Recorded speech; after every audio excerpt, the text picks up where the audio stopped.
ಓಂ ಶಾಂತಿ. ಇಂದಿನ ದಿನಾಂಕ 31/10/2023.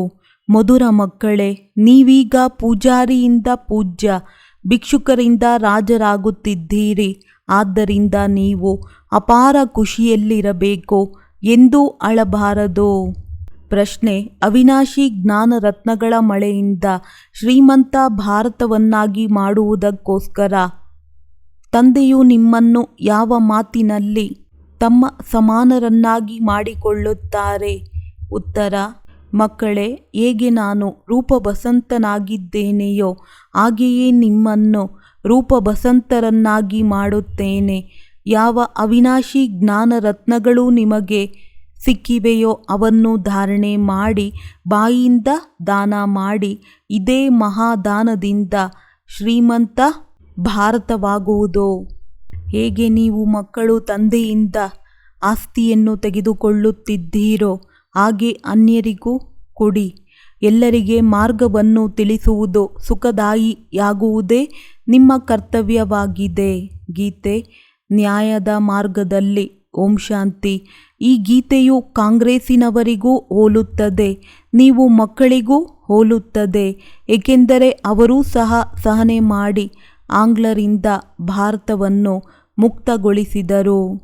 ಅಂದಾಗ ಇದು ಅವರ ಖುಷಿಯಲ್ಲಿದೆ. ಖುಷಿಯನ್ನಂತೂ ಆಚರಿಸುತ್ತಿರುತ್ತಾರೆ. ಬಲೆ, ಅವರು ಎಷ್ಟೇ ಮಾಡಿದರೂ ಸಹ ಹಳೆಯ ಪ್ರಪಂಚವಂತೂ ಬದಲಾಗಲಿಲ್ಲವಲ್ಲವೇ? ಪ್ರಪಂಚವಂತೂ ಅದೇ ಹಳೆಯದೇ ಆಗಿದೆ. ನೀವು ಮಕ್ಕಳು ತಿಳಿದುಕೊಂಡಿದ್ದೀರಿ, ಶ್ರೀಮತದನುಸಾರ ನಾವು ಈ ಪ್ರಪಂಚವನ್ನು ಪರಿವರ್ತಿಸುತ್ತಿದ್ದೇವೆ. ಆದರೆ ಅವರು ಶ್ರೀಮತವು ಒಬ್ಬ ಭಗವಂತನದಾಗಿದೆ. ನೀವೀಗ ತಂದೆಯ ಶ್ರೇಷ್ಠಾತಿಶ್ರೇಷ್ಠ ಮತದ ಮೇಲಿದ್ದೀರಿ, ಆದರೆ ಅವರು ಕೃಷ್ಣನ ಮೇಲೆ ಹಾಕಿಬಿಟ್ಟಿದ್ದಾರೆ. ಇದು ಶ್ರೀ ಶಿವತಂದೆಯ ಮತವಾಗಿದೆ ಎಂದು ಈಗ ನೀವು ಮಕ್ಕಳಿಗೆ ತಿಳಿದಿದೆ. ಕೃಷ್ಣನಿಗೆ ತಂದೆಯೆಂದು ಹೇಳುವುದು ಶೋಭಿಸುವುದಿಲ್ಲ. ಶ್ರೀ ಶಿವತಂದೆಯ ಮತವೆಂದು ಹೇಳಲಾಗುತ್ತದೆ. ಆದರೆ ಶ್ರೀಕೃಷ್ಣ ತಂದೆಯ ಮತವಾಗಿದೆ ಎಂದು ಹೇಳುವುದಿಲ್ಲ. ನೀವು ಮಕ್ಕಳು ಭಾರತವನ್ನು ಪುನಃ ಪವಿತ್ರವನ್ನಾಗಿ ಮಾಡುತ್ತಿದ್ದೀರಿ. ಭಾರತ ಖಂಡವೇ ಮುಖ್ಯವಾಗಿದೆ, ಏಕೆಂದರೆ ಇದು ಬೇಹದ್ದಿನ ತಂದೆಯ ಜನ್ಮಸ್ಥಳವಾಗಿದೆ. ಇಡೀ ಪ್ರಪಂಚದ ಮನುಷ್ಯ ಮಾತ್ರರ ತಂದೆಯು ಯಾರಿದ್ದಾರೆ, ಅರ್ಥಾತ್ ಸರ್ವರ ಸದ್ಗತಿದಾತನಾಗಿದ್ದಾರೆ. ಅವರ ಜನ್ಮಸ್ಥಳವು ಇದಾಗಿದೆ. ಇದಕ್ಕೆ ಸರ್ವೋತ್ತಮ ತೀರ್ಥಸ್ಥಳವೆಂದು ಹೇಳಲಾಗುತ್ತದೆ. ಇದರಂತಹ ಶ್ರೇಷ್ಠಾತಿಶ್ರೇಷ್ಠ ತೀರ್ಥಸ್ಥಳವು ಯಾವುದೂ ಇಲ್ಲ. ಆದರೆ ಗೀತೆಯಲ್ಲಿ ಹೆಸರನ್ನು ಬದಲಾಯಿಸಿ ಬಿಟ್ಟಿದ್ದಾರೆ. ಈ ಭಾರತವು ಬೇಹದ್ದಿನ ತಂದೆಯ ಜನ್ಮಸ್ಥಳವಾಗಿದೆ ಎಂಬುದನ್ನು ಭಾರತವಾಸಿಗಳು ತಾವೇ ತಿಳಿದುಕೊಂಡಿಲ್ಲ. ಶಿವರಾತ್ರಿಯನ್ನು ಆಚರಿಸುತ್ತಾರೆ, ಆದರೆ ಶಿವ ಯಾರು, ಯಾವಾಗ ಬಂದರು, ಅವರ ನಾಮ ರೂಪವೇನೆಂಬುದನ್ನು ತಿಳಿದುಕೊಂಡಿಲ್ಲ. ಅದನ್ನು ನೀವೀಗ ತಿಳಿದುಕೊಂಡಿದ್ದೀರಿ. ಇದು ಪರಮಾತ್ಮನ ರೂಪವೆಂದು ಮನುಷ್ಯರು ಸ್ಪಷ್ಟವಾಗಿ ತಿಳಿಯಲೆಂದು ಶಿವಲಿಂಗದ ಚಿತ್ರದಲ್ಲಿ ಬಿಳಿಯ ನಕ್ಷತ್ರವನ್ನು ತೋರಿಸುತ್ತಾರೆ. ಆದರೆ ಪೂಜೆ ಇತ್ಯಾದಿಗಳನ್ನು ಹೇಗೆ ಮಾಡುವುದು? ಆದ್ದರಿಂದ ಬಹಳ ದೊಡ್ಡ ರೂಪವನ್ನು ಮಾಡುತ್ತಾರೆ. ವಾಸ್ತವದಲ್ಲಿ ಪರಮಾತ್ಮನು ನಕ್ಷತ್ರದಂತಿದ್ದಾರೆ. ತಂದೆಯು ವಜ್ರದ ವ್ಯಾಪಾರಿಯೂ ಆಗಿದ್ದಾರೆ.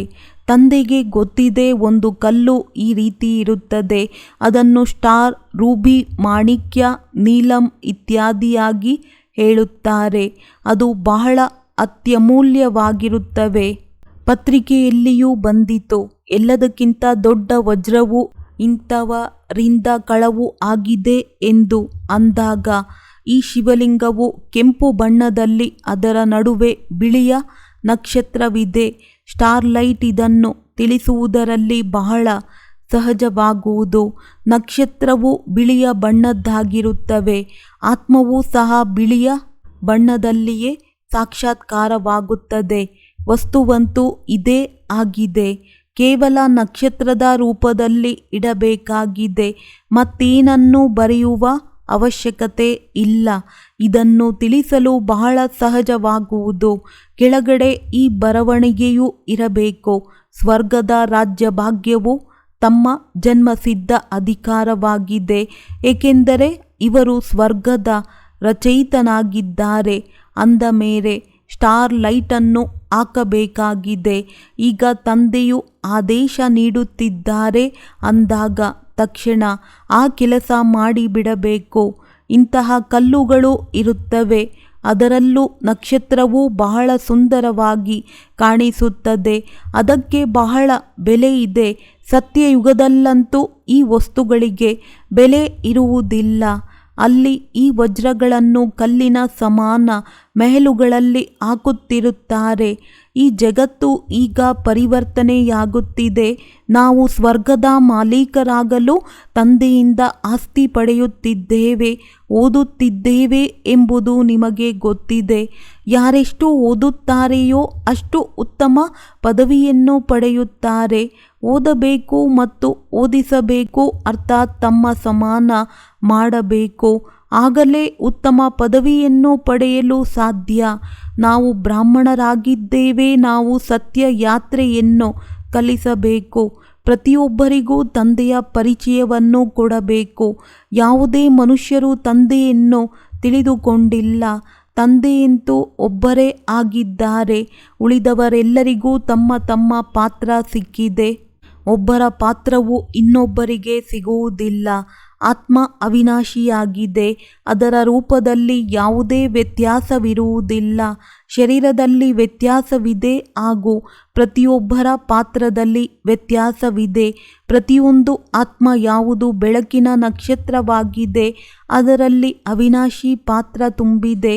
ಇದನ್ನು ನಂಬರ್ವಾರ್ ಪುರುಷಾರ್ಥದ ಅನುಸಾರ ತಿಳಿದುಕೊಂಡಿದ್ದೀರಿ. ಭ್ರುಕುಟಿಯ ಮಧ್ಯದಲ್ಲಿ ಅವಿನಾಶಿಯಾದ ನಕ್ಷತ್ರ ಹೊಳೆಯುತ್ತಿದೆ ಎಂದು ಗಾಯನ ಮಾಡುತ್ತಾರೆ. ಎಷ್ಟು ಚಿತ್ರ ನಕ್ಷತ್ರ! ಅದರಲ್ಲಿ 84 ಜನ್ಮಗಳ ಪಾತ್ರವೂ ತುಂಬಿದೆ. ಈ ಮಾತುಗಳನ್ನು ಯಾವಾಗ ಕೇಳುತ್ತಾರೆಯೋ ಇವರಿಗೆ ಓದಿಸುವವರು ಸ್ವಯಂ ಪರಮಾತ್ಮನಾಗಿದ್ದಾರೆಂದು ತಿಳಿದು ತಾವು ಎಲ್ಲರಿಗೂ ತಿಳಿಸಿ ಎಂದು ಅವಕಾಶ ಕೊಡುತ್ತಾರೆ. ಭಲೆ ಕ್ರಿಶ್ಚಿಯನ್ನರು ಆಂಗ್ಲ ಭಾಷೆಯನ್ನು ತಿಳಿದಿರುತ್ತಾರೆ. ತಾವು ಹಿಂದಿಯಲ್ಲಿ ಹೇಳಿ ಮತ್ತೆ ಅನುವಾದಕರು ಆಂಗ್ಲ ಭಾಷೆಯಲ್ಲಿ ಅನುವಾದ ಮಾಡಿ ಹೇಳುತ್ತಾರೆ. ಅವರ ಬಳಿ ಅನುವಾದಕರೂ ಇರುತ್ತಾರೆ. ತಂದೆಯ ಪರಿಚಯವನ್ನಂತೂ ಕೊಡಬೇಕು. ಹೇಗೆ ತಂದೆಯು ದುಃಖಹರ್ತ ಸುಖಕರ್ತರಾಗಿದ್ದಾರೆಯೋ ಹಾಗೆಯೇ ಮಕ್ಕಳು ಆಗಬೇಕು. ಪ್ರತಿಯೊಬ್ಬರಿಗೂ ಮಾರ್ಗ ತೋರಿಸಬೇಕು. ಅನ್ಯರನ್ನು ಸುಖದಾಯಿಯನ್ನಾಗಿ ಮಾಡುವುದು ನೀವು ಮಕ್ಕಳ ಕರ್ತವ್ಯವಾಗಿದೆ. ತಾವು ಸ್ವಯಂ ತಂದೆಯಿಂದ ಇಷ್ಟು ಆಸ್ತಿಯನ್ನು ಪಡೆಯುತ್ತಿದ್ದೀರೆಂದ ಮೇಲೆ ಅನ್ಯರಿಗೂ ಕೊಡಬೇಕಾಗಿದೆ. ಇದು ಮಹಾದಾನವಾಗಿದೆ. ಈ ಒಂದೊಂದು ಮಹಾವಾಕ್ಯ ಲಕ್ಷಾಂತರ ಬೆಲೆಯುಳ್ಳದ್ದಾಗಿದೆ. ಶಾಸ್ತ್ರಗಳ ವಾಕ್ಯಗಳು ಒಂದು ವೇಳೆ ಲಕ್ಷಾಂತರ ರೂಪಾಯಿಗಳಷ್ಟು ಅಮೂಲ್ಯವಾಗಿದ್ದರೆ ಭಾರತವು ಇಷ್ಟು ಕಂಗಾಲಾಗಿ ಏಕೆ ಆಗುತ್ತಿತ್ತು? ಅಂದ ಮೇಲೆ ತಾವು ಮಕ್ಕಳು ತಂದೆಯ ಪರಿಚಯವನ್ನು ಕೊಡಬೇಕು. ಅವರು ಪರಮಾತ್ಮನಾಗಿದ್ದಾರೆ. ಆದರೆ ಅವಿನಾಶಿ ಜ್ಞಾನರತ್ನಗಳ ಮಳೆ ಹೇಗೆ ಸುರಿಸುವುದು? ಅವಶ್ಯವಾಗಿ ಶರೀರವು ಬೇಕಾಗಿದೆ. ತಂದೆಯು ಬಂದು ತಮ್ಮನ್ನು ರೂಪವಸಂತರನ್ನಾಗಿ ಮಾಡುತ್ತಾರೆ. ಅವಿನಾಶಿ ಜ್ಞಾನರತ್ನಗಳ ಧಾರಣೆ ಮಾಡಬೇಕು. ಯಾವ ರತ್ನಗಳಿಗೆ ಯಾರು ಬೆಲೆ ಕಟ್ಟಲು ಸಾಧ್ಯವಿಲ್ಲವೋ ಅದನ್ನು ಮುಖದ ಮೂಲಕ ನೀವು ದಾನ ಮಾಡಬೇಕು. ಅದರ ಮೇಲೂ ಸಹ ಒಂದು ಕತೆ ಇದೆ. ಇದೆಲ್ಲವನ್ನು ನೀವು ಧಾರಣೆ ಮಾಡಬೇಕು. ಶಿವತಂದೆ ಭೋಲಾನಾಥ ಜೋಳಿಗೆಯನ್ನು ತುಂಬಿಸಿ ಎಂದು ಹೇಳುತ್ತಾರೆ. ಈ ಅವಿನಾಶಿ ಜ್ಞಾನರತ್ನಗಳಿಂದ ಜೋಳಿಗೆಯನ್ನು ತುಂಬಿಕೊಳ್ಳಬೇಕು. ನಂತರ ಅಲ್ಲಿ ತಮ್ಮ ಮೆಹಲುಗಳು ವಜ್ರ ವೈಡೂರ್ಯಗಳದ್ದಾಗುತ್ತದೆ. ಪ್ರತಿಯೊಬ್ಬರಿಗೂ ತಿಳಿಸಬೇಕು. ಎಲ್ಲಿ ತಂದೆ ಇರುತ್ತಾರೆಯೋ ಅದು ನಿರ್ವಾಣಧಾಮ, ಮುಕ್ತಿಧಾಮವಾಗಿದೆ. ಬುದ್ಧ ಮುಂತಾದವರಿಗೆ ನಿರ್ವಾಣಕ್ಕೆ ಹೋದರೆಂದು ಹೇಳುತ್ತಾರೆ. ಅದು ಸರ್ವರ ಮನೆಯಾಯಿತಲ್ಲವೇ? ಅದು ತಂದೆಯ ಮನೆಯಾಗಿದೆ. ತಂದೆಯು ಈಗ ಸರ್ವರನ್ನು ಕರೆದೊಯ್ಯಲು ಬಂದಿದ್ದಾರೆ. ಅಪಾರ ಧನ ಸಂಪತ್ತನ್ನು ಕೊಡುತ್ತಿದ್ದಾರೆ. ಅಂದ ಮೇಲೆ ತಂದೆಯ ಪರಿಚಯವನ್ನು ತಾವು ಕೊಡದಿದ್ದರೆ ಯಾರು ಕೊಡುತ್ತಾರೆ? ತಂದೆಯು ಹೇಳುತ್ತಾರೆ, ನಾನು ಕ್ರಿಶ್ಚಿಯನ್ ಆಗಿದ್ದೇನೆ, ಇಂತಹ ಧರ್ಮದವನಾಗಿದ್ದೇನೆ ಎನ್ನುವುದೆಲ್ಲವೂ ದೇಹದ ಧರ್ಮವಾಗಿದೆ. ಇದೆಲ್ಲವನ್ನು ಬಿಟ್ಟು ಈಗ ನನ್ನನ್ನು ನೆನಪು ಮಾಡಿ. ಇವರನ್ನೇ ತಾವು ಭಕ್ತಿ ಮಾರ್ಗದಲ್ಲಿ ನೆನಪು ಮಾಡುತ್ತಾ ಬಂದಿರಿ. ಅಂತ್ಯಮತಿ ಸೋಗತಿ ಎಂದು ಗಾಯನವಿದೆ. ಗ್ರಂಥದಲ್ಲಿಯೂ ಸಹ ಇದು ಅಂತಿಮ ಸಮಯದಲ್ಲಿ ಯಾರು ಸ್ತ್ರೀಯನ್ನು ಸ್ಮರಿಸುತ್ತಾರೆಯೋ ಈಗ ನಾಯಿ ಹಸುವಂತೂ ಆಗುವುದಿಲ್ಲ, ಆದರೆ ಜನ್ಮವಂತೂ ಸಿಗುತ್ತದೆ ಎಲ್ಲವೇ. ಇಲ್ಲಿ ತಂದೆಯು ಹೇಳುತ್ತಾರೆ, ಆತ್ಮಾಭಿಮಾನಿಗಳಾಗಿ ನನ್ನನ್ನು ನೆನಪು ಮಾಡಿ. ತಾವು ತಮ್ಮ ತಂದೆಯನ್ನು ಹಾಗೂ ಮನೆಯನ್ನು ಮರೆತು ಹೋಗಿದ್ದೀರಿ. ಈಗ ನಾಟಕ ಪೂರ್ಣವಾಗುತ್ತದೆ ಮತ್ತೆ ಪುನರಾವರ್ತನೆಯಾಗುತ್ತದೆ. ಇಸ್ಲಾಮಿ, ಬೌದ್ಧಿ, ಕ್ರಿಶ್ಚಿಯನ್ ಎಲ್ಲರೂ ತಮ್ಮ ಪಾತ್ರವನ್ನು ಪುನರಾವರ್ತನೆ ಮಾಡಲು ಬಂದಿದ್ದಾರೆ. ಈ ನಾಟಕವು ಅನೇಕ ಸಲ ಪುನಃ ರಚಿಸಿದೆ. ಅದರ ಯಾವುದೇ ಆದಿ ಅಂತ್ಯವಿಲ್ಲ. ನಾಟಕದ ಆದಿ ಅಂತ್ಯವಂತೂ ಇದೆ. ಮತ್ತೆ ಮತ್ತೆ ತಾನಾಗಿಯೇ ಪುನರಾವರ್ತನೆಯಾಗುತ್ತಾ ಇರುತ್ತದೆ.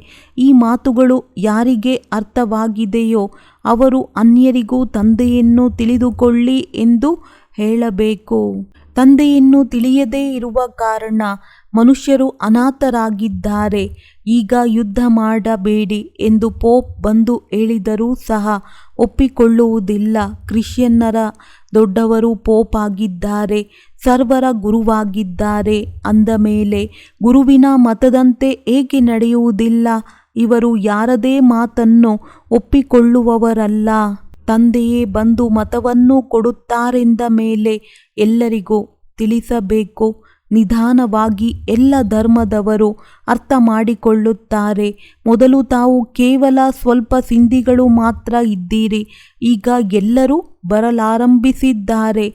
ಕ್ರಿಶ್ಚಿಯನ್ನರಿಗೂ ಸಹ ತಂದೆಯ ಪರಿಚಯವನ್ನು ಕೊಡಬೇಕು. ಇದರಿಂದ ಅವರೂ ಸಹ ತಂದೆಯಿಂದ ಆಸ್ತಿಯನ್ನು ಪಡೆದುಕೊಳ್ಳಲು ಹಕ್ಕುದಾರರಾಗಲಿ. ಇದರಲ್ಲಿ ಸುಸ್ತಾಗಬಾರದು. ಈ ಪ್ರದರ್ಶನಿ ಬಹಳ ಜೋರಾಗಿ ನಡೆಯುತ್ತದೆ. ಸೇವಾದಾರಿ ಮಕ್ಕಳ ಮೇಲೆ ಸರ್ವೀಸಿನ ದೊಡ್ಡ ಜವಾಬ್ದಾರಿ ಇದೆ. ಅವರೇ ತಂದೆಯ ಹೃದಯವನ್ನೇರುತ್ತಾರೆ ಹಾಗೂ ಸಿಂಹಾಸನದ ಮೇಲೆ ಕುಳಿತುಕೊಳ್ಳುತ್ತಾರೆ.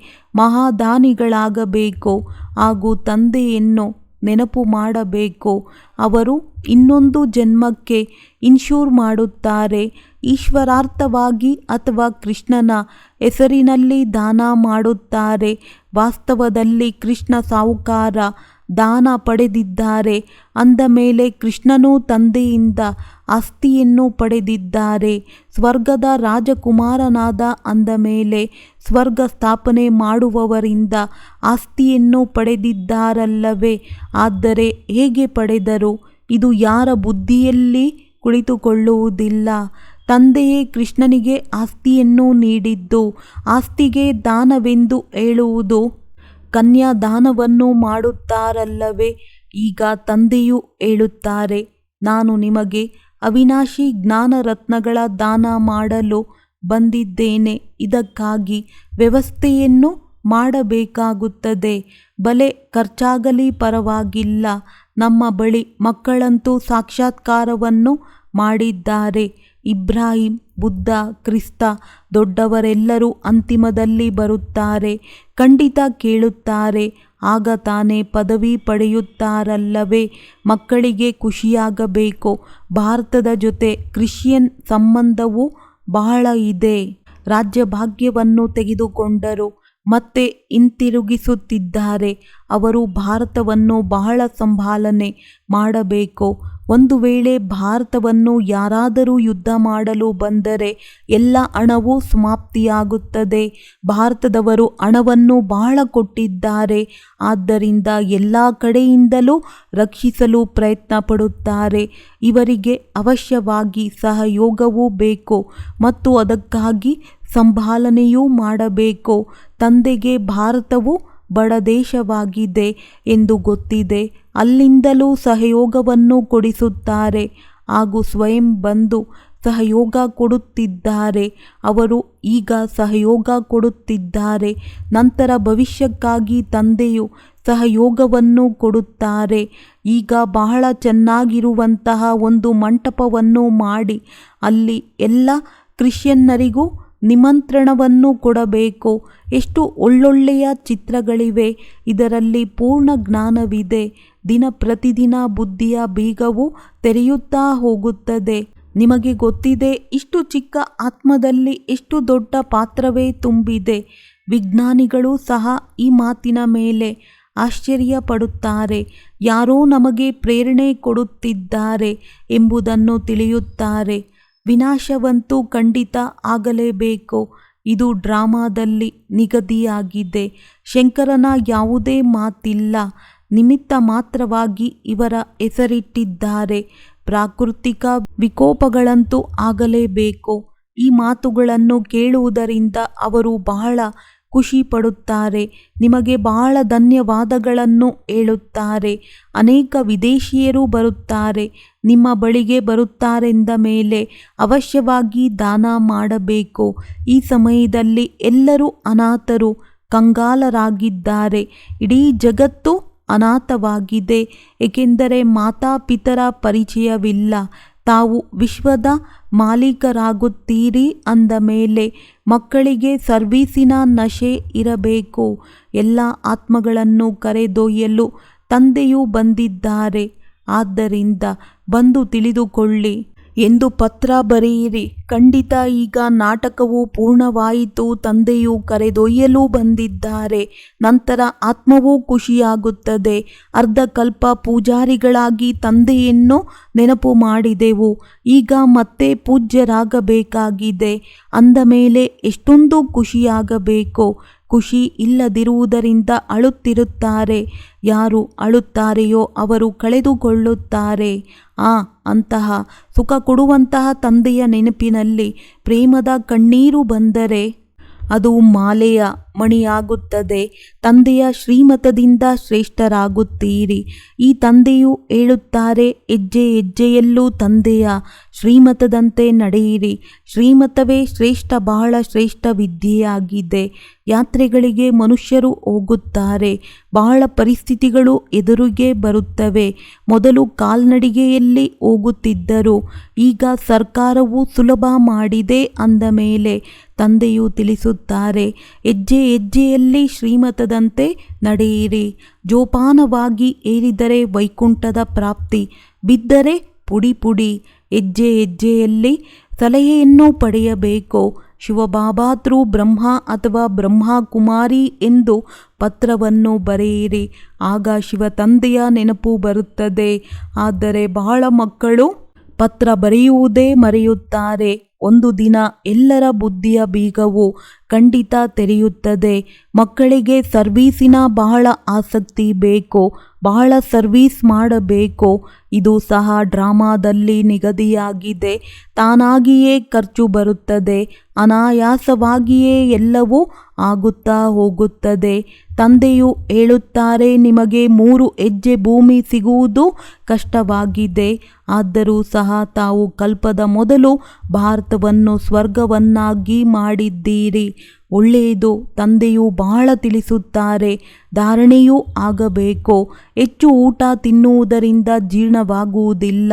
ಪ್ರದರ್ಶನಿಯಲ್ಲಿ ಬಲೆ ಅನೇಕರು ಬರುತ್ತಾರೆ.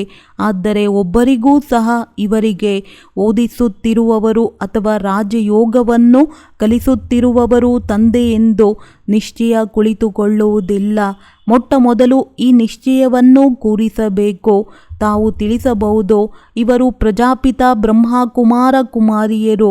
ರಚಯಿತನಂತೂ ಒಬ್ಬರೇ ಪರಂಪಿತ ಪರಮಾತ್ಮನಾಗಿದ್ದಾರೆ. ತಂದೆಯಿಂದಲೇ ಆಸ್ತಿ ಸಿಗಬೇಕು. ಎಲ್ಲಿಯ ತನಕ ತಂದೆಗೆ ಮಕ್ಕಳಾಗುವುದಿಲ್ಲವೋ ಅಲ್ಲಿಯ ತನಕ ಆಸ್ತಿಯು ಸಿಗಲು ಸಾಧ್ಯವಿಲ್ಲ. ಭಕ್ತರಿಗೆ ಫಲ ಕೊಡುವಂಥವರು ತಂದೆಯಾಗಿದ್ದಾರೆ. ಇಷ್ಟೆಲ್ಲ ಬ್ರಹ್ಮಕುಮಾರ ಕುಮಾರಿಯರಿದ್ದಾರೆ ಮತ್ತು ಪ್ರಜಾಪಿತ ಬ್ರಹ್ಮರವರಿಗೂ ಸಹ ಕ್ರಿಯೇಟರ್ ಎಂದು ಹೇಳಲಾಗುತ್ತದೆ. ಈಗ ಹೊಸ ಜಗತ್ತಿನ ರಚನೆಯಾಗುತ್ತದೆ. ಭಗವಾನುವಾಚ, ನಾನು ನಿಮಗೆ ರಾಜಯೋಗವನ್ನು ಕಲಿಸುತ್ತೇನೆ. ಒಳ್ಳೆಯದು. ಮಧುರಾತಿ ಮಧುರ ಅದೃಷ್ಟ ನಕ್ಷತ್ರಗಳ ಪ್ರತಿ ಜ್ಞಾನ ಸೂರ್ಯ ಜ್ಞಾನ ಚಂದ್ರಮನ ನೆನಪು ಪ್ರೀತಿ ಹಾಗೂ ಸುಪ್ರಭಾತ. ಆತ್ಮೀಯ ಮಕ್ಕಳಿಗೆ ಆತ್ಮೀಯ ತಂದೆಯ ನಮಸ್ತೆ. ಧಾರಣೆಗಾಗಿ ಮುಖ್ಯ ಸಾರ: ತಂದೆಯ ಹೃದಯ ಸಿಂಹಾಸನದಲ್ಲಿ ಕುಳಿತುಕೊಳ್ಳಲು ಸರ್ವೀಸಿನ ಜವಾಬ್ದಾರಿಯನ್ನು ತೆಗೆದುಕೊಳ್ಳಬೇಕು. ಖಂಡಿತ ಮಹಾದಾನಿಯಾಗಬೇಕು. ದಾನ ಮಾಡುವುದರಲ್ಲಿ ಸ್ವಲ್ಪ ಖರ್ಚಾದರೂ ಪರವಾಗಿಲ್ಲ. ಗುರಿ ಉನ್ನತವಾಗಿದೆ, ಆದ್ದರಿಂದ ಬಹಳ ಎಚ್ಚರವಾಗಿ ನಡೆಯಬೇಕು.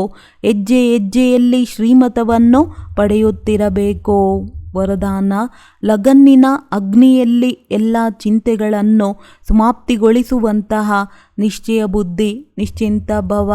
ಯಾವ ಮಕ್ಕಳು ನಿಶ್ಚಯ ಬುದ್ಧಿಯವರಾಗಿದ್ದಾರೆ ಅವರು ಎಲ್ಲ ಮಾತುಗಳಲ್ಲಿ ನಿಶ್ಚಿಂತರಾಗಿರುತ್ತಾರೆ. ಚಿಂತೆಗಳೆಲ್ಲವೂ ಸಮಾಪ್ತಿಯಾಯಿತು. ತಂದೆಯ ಚಿಂತೆಗಳ ಚಿತೆಯಿಂದ ಮೇಲೆತ್ತಿ ಹೃದಯ ಸಿಂಹಾಸನದಲ್ಲಿ ಕೂರಿಸಿಕೊಂಡು ಬಿಟ್ಟರು. ತಂದೆಯೊಂದಿಗೆ ಲಗನ್ ಉಂಟಾಯಿತು ಮತ್ತು ಲಗನ್ನಿನ ಆಧಾರದಿಂದ ಲಗನ್ನಿನ ಅಗ್ನಿಯಲ್ಲಿ ಎಲ್ಲ ಚಿಂತೆಗಳು ಸಮಾಪ್ತಿಯಾಯಿತು. ಹೇಗೆಂದರೆ ಅದಿಲ್ಲವೇ ಇಲ್ಲ. ತನುವಿನ ಚಿಂತೆಯೂ ಇಲ್ಲ, ಮನಸ್ಸಿನಲ್ಲಿ ಯಾವುದೇ ವ್ಯರ್ಥ ಚಿಂತೆಯೂ ಇಲ್ಲ ಮತ್ತು ಧನದ ಚಿಂತೆಯೂ ಇಲ್ಲ. ಏನಾಗುತ್ತದೆಯೋ ಎನ್ನುವುದೂ ಇಲ್ಲ. ಜ್ಞಾನದ ಶಕ್ತಿಯಿಂದ ಎಲ್ಲವನ್ನೂ ತಿಳಿದುಬಿಟ್ಟರು. ಆದ್ದರಿಂದ ಎಲ್ಲ ಚಿಂತೆಗಳಿಂದ ದೂರವಾಗಿ ನಿಶ್ಚಿಂತ ಜೀವನವಾಯಿತು. ಸ್ಲೋಗನ್ ಹೀಗೆ: ಅಟಲ ಅಡೋಲರಾಗಿರಿ, ಅದರಿಂದ ಯಾವುದೇ ಪ್ರಕಾರದ ಸಮಸ್ಯೆಯು ಬುದ್ಧಿ ಎಂಬ ಕಾಲನ್ನು ಅಲುಗಾಡಿಸಲು ಸಾಧ್ಯವಿಲ್ಲ. ಓಂ ಶಾಂತಿ.